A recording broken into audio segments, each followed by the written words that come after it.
In fact, I remember vividly, Mr. President, before DOTR agreed to a pilot in 2019, the then LTFRB chairman challenged me that if our rating went below 99%, we would voluntarily close shop. And I agreed to that challenge. Ngayon po, marami na pong gustong pumasok sa motorcycle taxi industry, and we welcome this development. As I laud the economic contributions of our foreign counterparts such as Grab, Lalamove, and Foodpanda, gusto ko pong i-express na yung Angkas is not the only Filipino app that aims to uplift our economy. Mga kababayan ko po na Joyride, Ding Dong, Para Express, Pick Up, Auto, Tok Tok, and many more are waiting to be recognized as the next generation transport startups. For this, Mr. President, we also ask our government to continue to support a new breed of proudly Filipino tech-enabled products. My question po, Mr. President, in line with your directive to decongest NCR, we hope that the government can already allow to expand to cities outside of Metro Manila to provide much-needed opportunities to generate jobs and expand mobility nationwide. At sana po sa ating mga mahal na secretaries at mga opisyal, kung pwede po makonsider ang motorcycle taxi as part of the national transport plans ng ating gobyerno as a feeder system to the mass transport system.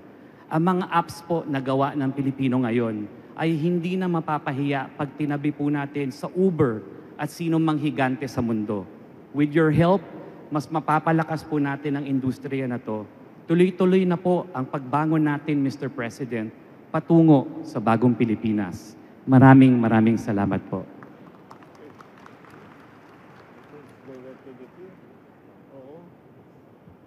Thank you, George, for that question. No?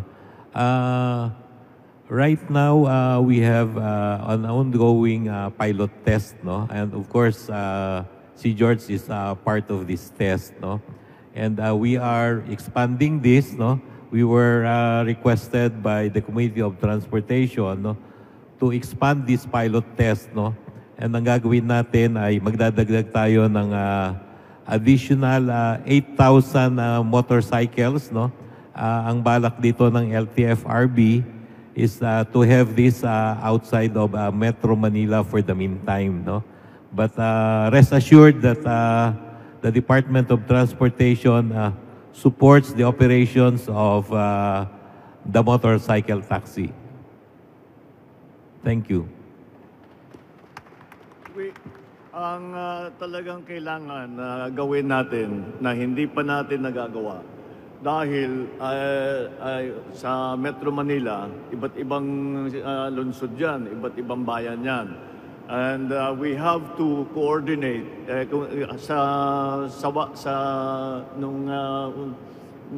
bago natin sinimulan ito ay bawat isang LGU may sariling sistema dahil wala namang nagbibigay ng buong sistema sa inyo.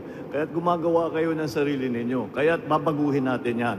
Mula ngayon ay ang tingin natin sa traffic, ang systems, traffic systems, pati sa kalsada, pati sa mass transit, lahat yan, ay gagawin nating isang buong plano. At ang pananaw natin sa problema ng trapiko sa Metro Manila ay isang buong sistema. We have to look at it as an entire system that complements each other, one town, one city to another. So that hindi naman masyadong mahirap na para sa mga traveler, para sa mga commuter, para sa mga TODA, para sa lahat ng mga stakeholder, at hindi pa bago-bago ang kanilang bawat tatakbo lang ng 10 kilometro, iba na yung rules doon, iba na yung oras ng truck, iba na yung lahat yan. Kaya't kailangan natin i-coordinate.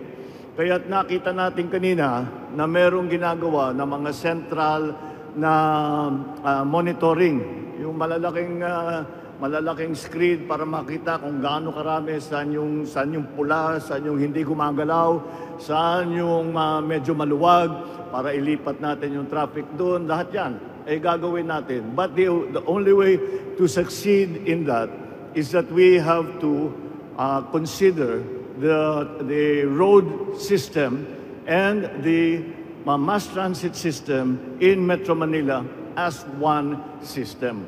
And one system feeds into another. And that is why we are trying to coordinate all the different LGUs of Metro Manila and to bring it together into one holistic plan. Yan ang laging hinahanap natin, isang holistic plan para naman hindi na masyadong ma-confuse ang ating mga stakeholder kung paano gagawin pag tumawid sila at napunta sa ibang bayan, sa ibang lungsod. That's one way that that's one of the reasons that we are doing that. Ang concern ni George sa ng mga rider, we have 15 million more or less riders dito sa Pilipinas. Kaya napaka-importante talaga ang mga motorcycle, lahat ng mga services nila at pag-deliver nila. And that is why we are trying to see what are the areas, high traffic areas, na kung saan pwede mag-expand ang ating mga motorcycle services na tinatawag. Yun na nga, yung mga nagde-deliver, yung mga messenger, yung mga angkas, yung mga lahat ng iba't ibang klaseng trabaho na ginagawa na nakasakay sa motor. Kaya again, it has to be a holistic system. The other part that we are trying to do na hindi masyadong napag-usapan kanina ay yung decongestion. Maraming mga regional offices ng iba't ibang region na nandito pa sa Maynila. Lalo na mga Region 4, Region 4A, nandito pa sa Maynila. Dahil noon, talagang mas madaling pumuntang Maynila kaysa pumunta doon sa kanilang lugar dahil walang dadaanan. Kaya sinasabi natin, mag-isip-isip na tayo, ayusin natin para naman yung mga regional offices, halimbawa, ay mapunta nga sa regional center. Hindi na maiiwan dito sa Maynila. At malaking bagay yun dahil pagka hindi na pumasok ng Maynila, kaya panayang gawa natin ng mga bypass road.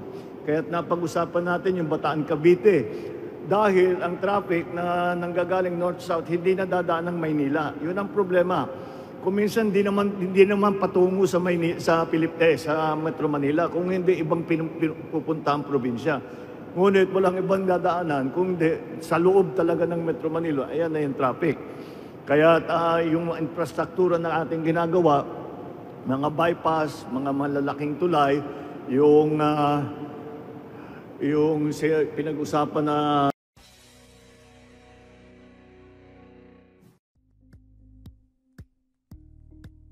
Thank you for watching Politico TV. Please like and subscribe to our channel for more videos.